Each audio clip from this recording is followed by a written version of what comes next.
Hello Manpreet, I hope you are doing well.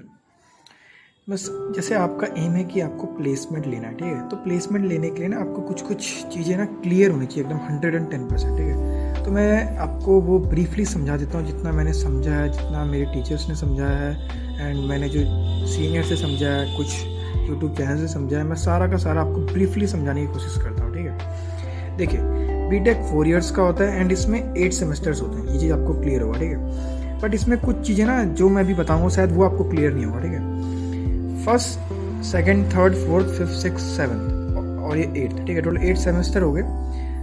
6 semester तक, up to 6 semester तक पढ़ाई होती है, ठीक है। 7th और 8th में पढ़ाई नहीं होती, पहली बात तो ये क्लियर कर लो, ठीक है। 6 सेमेस्टर एंड होते होते ही, मतलब 7th semester beginning and 6 semester and में ही कंपनीज आने लगती हैं, ठीक है। कंपनीज आने लगते हैं, इट मीन्स अगर उसमें आपका अच्छे से आपने पेपर दिया एंड सब कुछ उसके अकॉर्डिंग हुआ तो आपका प्लेसमेंट 7th सेमेस्टर में ही हो जाएगा। पहले आपको ये चीज़ क्लियर होना चाहिए, ठीक है। एंड अब हम देखें तो हमारा फर्स्ट और सेकंड सेमेस्टर हो गया है, ख़त्म हो गया, तो हम इस पर हम सोच के कोई फ़ायदा है नहीं, ठीक है। एंड इसमें एक चीज़ ये है कि फर्स्ट सेमेस्टर तो ऑलमोस्ट 11-12 होता है, सेकंड सेमेस्टर भी 11-12 होता है। बस इसमें एक सी लैंग्वेज है जो अगर आपने अच्छे से पढ़ लिया तो वो प्लेसमेंट में बहुत यूज़ आ जाएगा, ठीक है। तो अगर आपने नहीं पढ़ा तो इस पर आप थोड़ा वर्क करिए, सी लैंग्वेज पे। देन उसके बाद 3rd semester, 4th semester and 5th semester and 6th semester, it means ये 2 इयर्स, ये 2 इयर्स अगर आपने जो मैंने भी बताया अगर उसको भी ध्यान से सुन के आपने अपने अकॉर्डिंग स्ट्रेटेजी बना ली तो आपका आराम से प्लेसमेंट हो जाएगा। अब मैं आपको बताता हूँ स्ट्रेटेजी क्या होनी चाहिए या किस तरीके से आप कर सकते हैं, ठीक है। देखिए, कोई भी कंपनी में अगर आपको प्लेसमेंट लेनी है, सबसे पहला स्टेप यही होता है। अभी जैसे ये कंपनी आई थी तो उसका एक्सेल सीट मैंने ही बनाया था, ठीक है। स्टेप 1 में क्या होता है ना, ये स्टेप 1 इसमें ना कॉलेज वालों से या जो भी कैंपस इंचार्ज हैं उनसे वो एक एक्सेल सीट बनाते हैं। जैसे फॉर एग्जांपल हमारे कॉलेज में 57 स्टूडेंट्स हैं ना, हमारे बीटेक सीएससी ब्रांच में 57 स्टूडेंट्स की एक एक्सेल सीट बनेगी। उसमें उनका नाम होगा, 10th की परसेंटेज होगी, 12th की परसेंटेज होगी और ग्रेजुएशन का CGPA होगा, ठीक है। उस बेस पे वो लोग स्टूडेंट्स को शॉर्टलिस्ट करते हैं।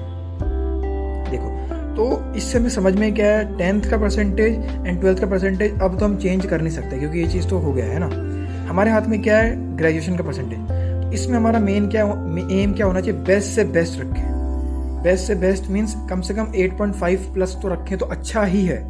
मतलब ये है ना कि ऐसा कोई इसका वो नहीं है, कोई थंब रूल नहीं है कि आप 8 प्लस रखोगे तो अच्छा है। बेस्ट से बेस्ट मीन्स जितना आप रख सकते हो उतना अच्छा रखने की कोशिश करो, बिकॉज इसमें ऐसा ही होता है। शॉर्ट लिस्ट वो मतलब मोर प्रायोरिटी होती है ना, वो CGPA जो ग्रेजुएशन में ना उस बेस पे होती है। 10th और 12th में मिनिमम रहती है 60% तो होनी चाहिए और CGPA 6 CGPA होनी चाहिए, 6, ठीक है। तो ये मिनिमम रहती है, बट अगर ज़्यादा होगा ना तो वो मतलब थोड़ा ज़्यादा प्रायोरिटी देते हैं। कभी कभार ऐसा होता है ना, जैसे कुछ ज़्यादा स्टूडेंट्स होगी बट उनकी रिक्वायरमेंट कम है तो फिर वो शॉर्ट लिस्ट करते हैं बेस्ड ऑन CGPA जो उनकी ग्रेजुएशन में। तो पहला स्टेप अपना क्या है कि हमें CGPA अच्छी मेंटेन करनी है। उसके लिए सिंपल क्या है, कोर्स जो हमारा चल रहा है बीटेक का उस पर अच्छे से आप क्लासेस अटेंड करो, MST अच्छे से दो, फिर फाइनल्स अच्छे से दो एंड देन असाइनमेंट अच्छे से दो और अटेंडेंस मतलब क्लास अच्छे से आप अटेंड करोगे तो आपका CGPA मेंटेन हो जाएगा। तो आपका पहला स्टेप हो गया।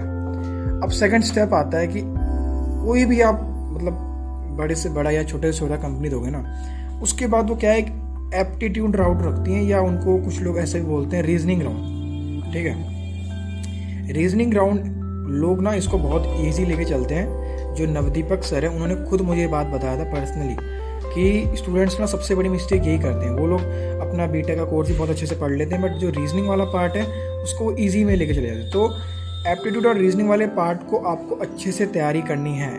एंड कभी कभार जैसे जो इन्फोसिस होगी, इन्फोसिस में क्या होता है, इंग्लिश भी पूछ लेते हैं और क्वांट भी पूछ लेते हैं। क्वांट मतलब quantitative aptitude, it means mathematics, ठीक है। तो ये सेकेंड स्टेप हमारा क्या होना चाहिए, सेकेंड स्टेप होना चाहिए एप्टीट्यूड, इंग्लिश एंड रीजनिंग। इन तीनों पार्ट्स पे हमें फोकस करना है। अब इसका सिंपल स्ट्रेटेजी ये होना चाहिए कि आपको मतलब सैटरडे संडे जो छुट्टी होती है उसमें 1 घंटा, मतलब सिर्फ 1 घंटा भी दोगे ना अभी से, आपके पास अभी 2 साल है यार, 2 इयर्स, अगर अभी से आप 1 आवर्स भी पर सब्जेक्ट दोगे ना आपका ईजिली काम हो जाएगा, ठीक है। तो एप्टीट्यूड आपका क्लियर हो गया। देन थर्ड राउंड होता है उनका कोडिंग राउंड। कोडिंग राउंड में क्या है, जो आपने जैसे C++ लैंग्वेज पढ़ लिया उसमें उनको कोडिंग क्वेश्चंस उसमें से करवाए जाते हैं, मतलब पूछे जाते हैं। फॉर एग्जांपल 30 मिनट्स दे देंगे, 30 मिनट्स में आपको ये 2 क्वेश्चन सॉल्व करना है। तो कोडिंग राउंड का सिंपल सा तरीका क्या आप कैसे कर सकते हो कि आपको जैसे फॉर एग्जांपल अभी क्लासेस में C++ लैंग्वेज पढ़ाया जा रहा है, तो पढ़ाते पढ़ाते ही पैरेलली जैसे अगर for example arrays topic complete हुआ तो आपको क्या करना है, नेट पे जाके सर्च करना है कि questions questions on arrays topic, best या टॉप 10 क्वेश्चंस या Infosys previous year questions on arrays. तो उन सब क्वेश्चंस को ऑलमोस्ट मतलब ये मुझे सीनियर ने बताया कि आप हर टॉपिक से अगर 15 to 20 क्वेश्चंस भी कर लोगे ना, मतलब मीडियम से हार्ड लेवल तक कोडिंग क्वेश्चन में, तो आपका आराम से कोडिंग राउंड क्लियर हो जाएगा। मैं ये नहीं बोल रहा कि ये गूगल कंपनी के लिए या जो हायर कंपनीज है उनके लिए नहीं, बट बेसिक जो इन्फोसिस, टीसीएस इन सब की जो रहती है ना, वो आपका आराम से क्लियर हो जाएगा अगर आपने 15 to 20 क्वेश्चंस पर टॉपिक भी कर लिए तो। कोडिंग राउंड की स्ट्रेटेजी आपकी ये होनी चाहिए कि डेली आपको 1 आवर मतलब डेली 1 आवर आपको देना है कोडिंग के लिए, वो चाहे कुछ भी हो, चाहे उस दिन वो क्लास हो या ना हो, मुझे देना है, बस आपकी स्ट्रेटेजी ये रहनी चाहिए। देन उसके बाद होता है टेक्निकल राउंड, 4th स्टेप होता है technical round. Technical round is all about, जैसे हमारी अभी पीपीएस की वाइवा होता है ना, वाइवा उसी तरीके से होता है। टेक्निकल राउंड में क्या होता है, आपसे जो आपके सब्जेक्ट्स जो आपने पढ़े हैं ना सिलेबस में, उसी से क्वेश्चंस पूछे जाते हैं, उसी में से कभी कभार लिखवा लेते हैं, आपको पेपर पेन दे देंगे, बोलेंगे सिंटेक्स लिख दो फॉर लूप का, आपसे पूछ लेंगे अच्छा ये लूप कैसे लगेगा। मतलब एक तरीके से जो हमने वाइवा दिया है वही सेम रहता है टेक्निकल राउंड में, इंटरव्यू टाइप कह सकते हो, बट उसमें सब्जेक्ट्स पे पूछे जाते हैं। तो टेक्निकल राउंड की स्ट्रेटेजी आपकी क्या होनी चाहिए, जो आप सिलेबस यहाँ पढ़ रहे हो CGPA के लिए, ये जो कोर्स, वही कोर्स आपको ये टेक्निकल राउंड सिलेबस में भी पढ़ना है। बस थोड़ा सा ध्यान रखना, थोड़ा सा इन डेप्थ नॉलेज लेना। इन डेप्थ नॉलेज मीन्स कि थोड़ा थोड़ा यूट्यूब से हल्का हल्का थोड़ा बहुत उसमें कुछ बुक से कुछ आर्टिकल्स या इस तरीके से थोड़ा बहुत आपको नॉलेज होना चाहिए, ऐसा क्यों हो रहा है, या फॉर एग्जांपल हैश का मतलब क्या है, हैश ही क्यों यूज़ करें, इंक्लूड का मतलब क्या है, स्टैंडर्ड फाइल्स क्या होती हैं, इस तरीके से थोड़ा थोड़ा आपको नॉलेज होना चाहिए। ठीक है। 5th राउंड क्या होता है, GD ग्रुप डिस्कशंस। ये कुछ कंपनीज में होता है, कुछ में नहीं होता है। कुछ में क्या होता है, टेक्निकल राउंड के बाद डायरेक्ट HR राउंड हो जाता है। तो ग्रुप डिस्कशंस कुछ ही कंपनीज में होता है, जैसे इन्फोसिस में होता है। इन्फोसिस में टेक्निकल राउंड के बाद GD होता है। तो GD के लिए आपका क्या रहना चाहिए, आपको जो आपके करंट अफेयर्स हैं, जनरल नॉलेज है एंड आपके कम्युनिकेशन स्किल्स, इन्हीं तीनों पे वो काम होता है।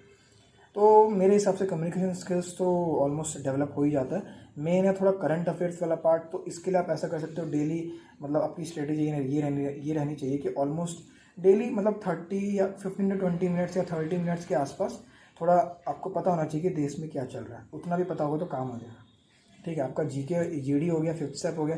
6th स्टेप होता है इंटरव्यू एंड HR राउंड। ठीक है, ये काफ़ी इजी होता है। इसमें सिंपल इनका मेन यही देखते हैं कि वो पर्सन कितना अवेयर है, उसकी पर्सनैलिटी कैसी है, जनरल नॉलेज का उसको कुछ नॉलेज है या नहीं, कम्युनिकेशन स्किल्स कैसे हैं, पर्सनैलिटी कैसी है उसकी। तो ये ईजिली हो जाता है। ठीक है, इसमें बस थोड़ा बहुत अगर आप 10 दिन पहले भी प्रिपरेशन करोगे तो हो जाएगा। एंड लास्ट स्टेप इनका ये होता है एडिशनल स्किल्स। ये कुछ कंपनीज में ऐसा होता है, जैसे फॉर एग्जाम्पल कोई कंपनी आई, उनको वेब डेवलपर चाहिए, तो आपको अगर आपने डेवलपमेंट पार्ट भी सीखा हुआ है, फॉर एग्जाम्पल आपने वेब डेवलपमेंट सीखा हुआ है, तो आपको एक एज मिल जाएगा, आपका जल्दी प्लेसमेंट लग जाएगा एक तरीके से, और ज़्यादा आपको CTC भी मिलेगा। तो कंक्लूज़न ये है कि आपको एडिशनल स्किल्स भी थोड़े बहुत आने चाहिए।